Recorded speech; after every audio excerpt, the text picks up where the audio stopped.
Well, a good Sunday morning to you. It's Dan. I want to welcome everyone to my home in the sticks. Hope everybody's having a good Sunday and a sure enough good weekend. But over here in East Central Mississippi, I'm here to tell you, rain. It's finna start raining here in a couple of hours.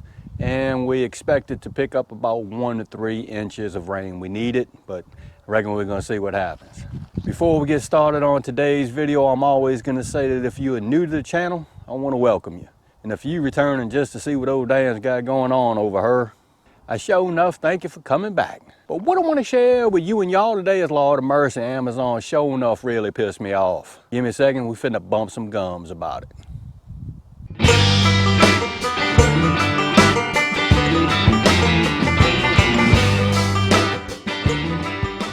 Dan, Amazon did what? Yeah, the thumbnail of the video sure enough describes what Amazon did to me, and I'm here to tell you I was fit to be tied. So this video is going to be kind of like a public service announcement. I'm here to tell you I monitor my checking account like a hawk. People can get a hold of your debit card or your routing number, your bank account number, and just do awful things to your account. So a couple of videos back, I told you and y'all that I had something that was coming in on Thursday, last Thursday. It actually made it here, but I'm not going to show it to you just yet because I am waiting on a few things to come in the mail, and then we're going to get to rocking and rolling on what's I got. I'm going to set the backdrop for what happened. January 1st, I went looking on Amazon. There was something that I really wanted, but it was pretty much out of my reach price-wise. What I do is during the year, I just put a little bit of, if I have $20, $30, $40, I set it off to the side for things that I really want. And once I get the amount of money to pay for it, hey, I'll go ahead and buy it. But Amazon had something that I really, really wanted, and it was on sale, even better. So I commenced looking at it, doing all my research like I normally do, and I put the item in my cart just to see what the shipping and all that was going to be. Amazon had given me the option to buy this item from them using a 5-month installment system. And I was like, never really seen that before. Let me do a little bit of research on that, and I did.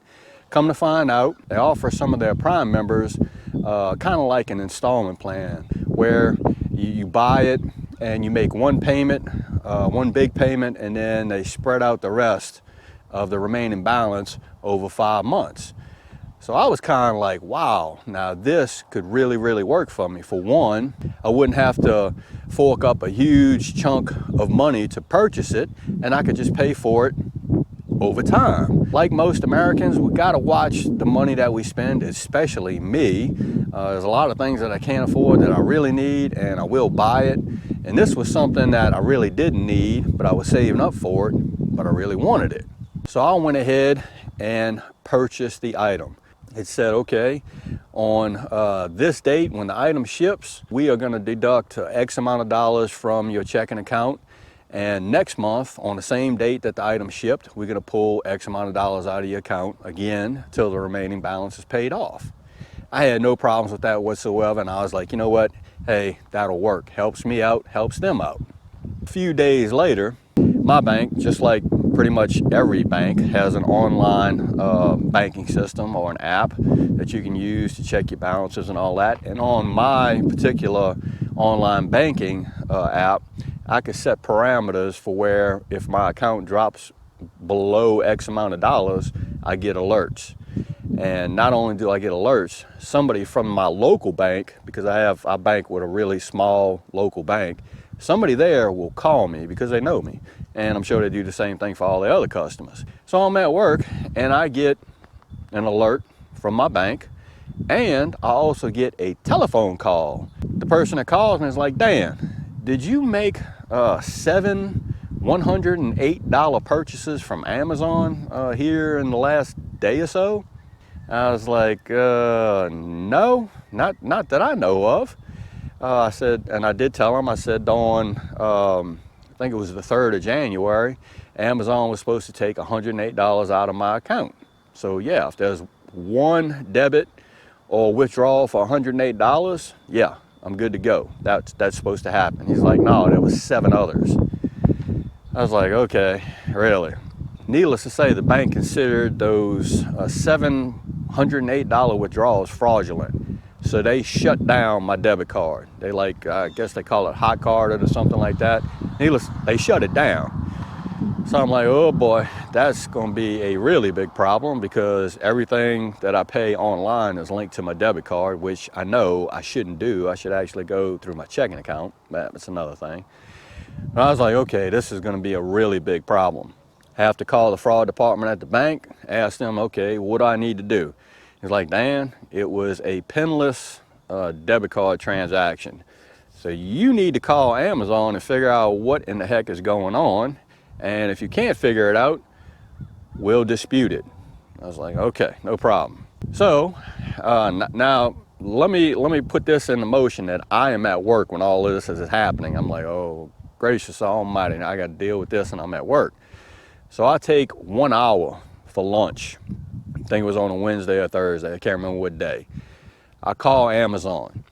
Now, I'm gonna say, I don't want to seem insensitive or disrespectful to folks that can't really speak the English language very well, and there is a bunch of them over there at Amazon. My thinking on that is, and this is just merely my opinion, if you are dealing with stateside customers, maybe you should have some representatives that understand and speak English pretty good. I'm just saying. As I talk funny, and I know people make fun of me when I talk, but yeah, it is what it is.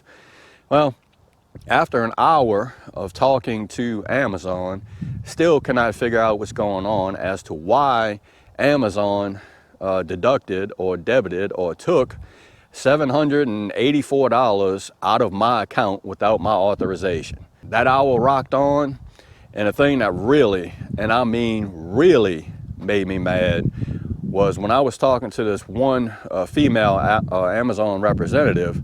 She started laughing when I was actually talking to her. And that really, I mean really, made me mad. I think I was past mad. I was livid. And I was like, look, you know, you and I ain't G-hawing too good. Let me speak to a supervisor. And that's what I do. If I can't get any answers, I want to move up the chain of command and find somebody that can answer my questions and give me some results. So I speak to another person, a male Amazon representative this time. And the thing that I couldn't understand is he used the terms, don't worry about it. And I'm like, don't worry about it. That's easy for you to say, because it's not your $700 that come out of your checking account. It's my $700 that I want back. And he couldn't help me either. So I was like, okay, we're gonna have to figure something out, because Amazon's gonna have to put that money back into my account. After that hour, by this time, I don't know, my head's about to pop off. I'm so mad. I called my bank up and I was like, look, got on the phone with Amazon, couldn't get any resolution out of them, what I need to do from my end here locally. So they, of course, they stopped all payments going to Amazon, excluding the one that was supposed to go. So maybe come Monday or tomorrow, maybe that money will be back into my account, as Amazon had emailed me yesterday evening, saying, hey, we processed the refund, it's going back to your bank, and blah, blah, blah. It takes 7 to 10 days to get your money back. Needless to say, a couple of days ago, I was almost to the point where I was about to close my Amazon account. I've never had any problems like this with Amazon before, and it was almost to the point where it was illegal as to what they did. Taking money out of my checking account without my authorization. I could be wrong, but I don't know. All right, so that's what I wanted to share with you and y'all today. Lord of mercy. If you deal with Amazon, like I'm sure a lot of folks do, maybe you, if you deal with Amazon, be really, really careful when you, or if you use that 5-month payment system that they offer you on a maybe a big purchase. Be really, really careful with it, and check your bank statement, or check your account online probably the day after you buy it. Don't know why they would want to take all of that money out of my account, but I hope they don't do it to you. So stay vigilant if you do decide to use the 5 payment system on Amazon. So again, I hope everybody's having a show enough good Sunday, and I hope everybody stays safe today amid this crisis that is, still going on. If you like this video, go and give it a thumbs up to help. If you haven't subscribed to the Home and Sticks channel, Lord of mercy. Y'all need to come on over here and give old damn look, because I'm always doing stuff like, ooh, Lord of mercy, fighting with Amazon over money that they took out my account, which they shouldn't have. That being said, you know it's coming down, reference show enough, I always gon' say it. Don't let nobody dull your shine. And I mean nobody, you show enough, get your shine on. It's important. And Dan will see you and y'all in the next video.